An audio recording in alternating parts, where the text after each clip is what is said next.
Hello everyone, welcome to Learning with Mariam. Today we are with Henry, and we are going to learn about the Kogi community through storytelling. and a magic cube of photos. So let's get started.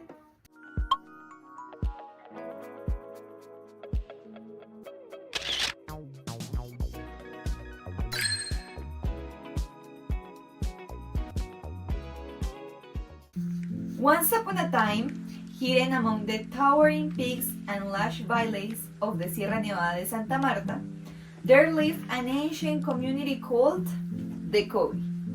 They believed they were the hermanos mayores, the elder brothers of humanity, chosen by the divine to protect the balance of the earth. To the Kogi, the Sierra Nevada was not just their home, it was the beating heart of the world, a sacred place where all life was interconnected.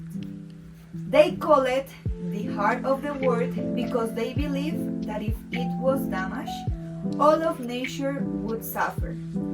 For centuries, the Kogi lived in harmony with the land, passing down sacred wisdom from generation to generation.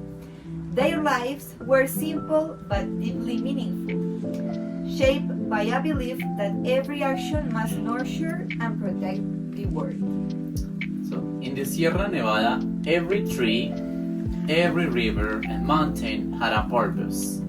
The Kogi saw the earth as a living being, a great body with rivers as veins, mountains as bones, and forests as its lungs. To them, humans were its caretakers, responsible for keeping the balance between life and destruction. The Sierra Nevada was their temple, and every step they took was with reverence. The Kogi built their villages using only what the earth provided: wood for their homes, stone for their tools, and fibers for their hammocks. Their connection to nature was so profound that even their daily rhythms followed the cycle of the sun. As the sun rose, they began their work in the fields, and as it set, they retreated to their homes, letting the stars guide their dreams. At the heart of the Kogi's community were the Mamos, spiritual leaders chosen not by birth but by destiny. When a child showed signs of a special connection to nature, they were taken to begin their journey as a Mamo. These children were trained in isolation, often in caves or dark spaces, where they lived for years without seeing the sunlight. In the darkness, they learned the sacred knowledge of their ancestors, the language of the wind, the rivers, and the mountains. When a Mamo completed their training, they emerged with a profound understanding of the universe. They became the guides, healers, and protectors of their people, ensuring harmony within the community and between the Kogi and the natural world. The Mamos taught that every action, no matter how small, had a ripple effect on the balance of life. Among the Kogi, one object symbolized the journey of life. This object was called the poporo, this one that you can see over here. So, when a boy reached adulthood, he was given this sacred gourd filled with lime powder made from crushed seashells. The poporo was not just a tool, but it was a story of his life. As men chewed coca leaves and mixed them with the lime, they would wrap the mixture onto the outside of the gourd. Over time, a hardened layer formed, growing thicker with age. This layer was a visible marker of wisdom, patience, and connection to their culture. To the Kogi, it represented the years of learning and reflection that shaped a person's soul. Carrying the poporo was a reminder of their duty to honor their ancestors and to protect the earth.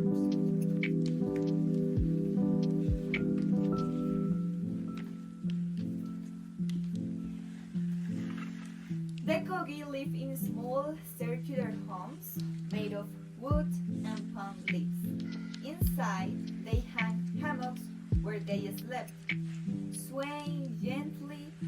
lives in the wind. They had no electricity, no running water, and no need for modern luxuries.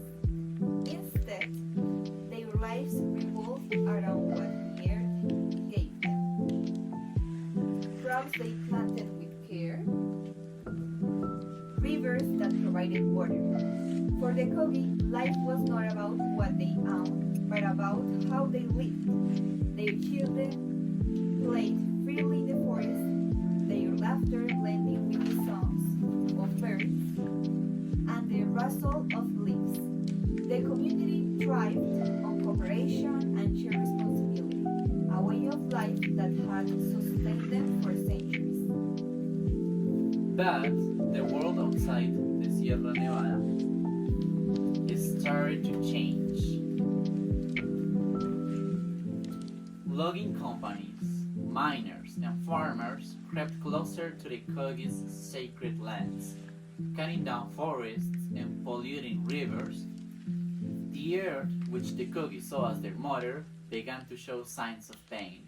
The trees grew scarcer, the rivers ran dry, and the animals disappeared. The Kogi watched with sadness and worry. They believed these outsiders, whom they called the younger brothers, had forgotten how to live in harmony with nature. The Kogi feared that if the younger brothers did not change, the heart of the world would stop beating. The Kogi did not fight with weapons. Their resistance was different, quiet, spiritual, and powerful. They gathered in circles, led by the mouse, and performed rituals to heal the land. They offered prayers to the mountains and rivers, asking for balance to be restored. The Kogi believed that their spiritual work could repair the damage caused by the younger brothers, but their silence did not mean weakness. It was a reflection of their deep belief that true strength came from wisdom and patience. They trusted that their connection to the earth would protect them, even in the face of growing threats. The Kogi believed that life was meant to be hard, and that suffering built strength and wisdom. From a very young age, children were taught to carry heavy burdens like fetching water, gathering food, and carrying firewood. The more they grew, the heavier the loads they had to carry. This way of life taught them resilience, both physically and spiritually, preparing them to face hardships with patience. Even when outsiders treated them poorly, the Kogi accepted it as a part of their duty to bear the weight of the world with dignity and strength.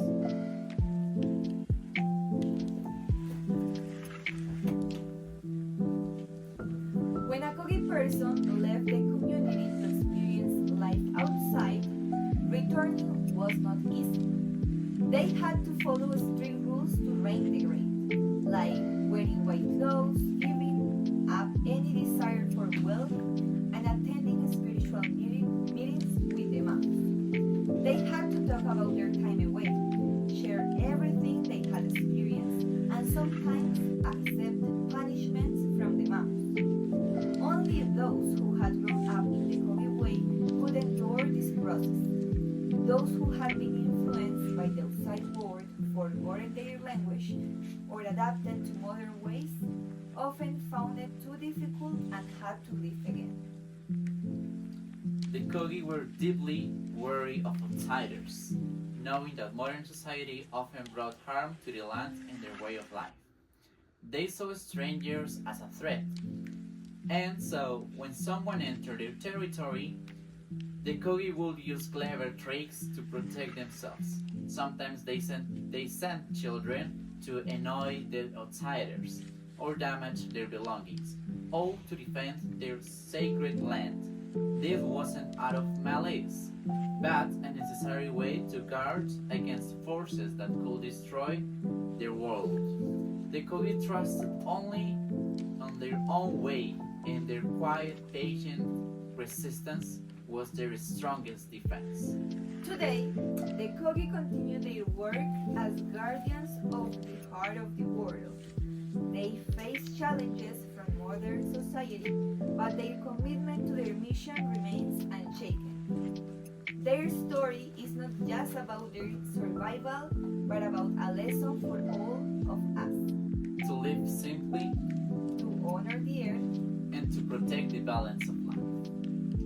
This was everything. Thank you so much. I hope you have learned something about the Kogi community from Colombia. Bye. Bye.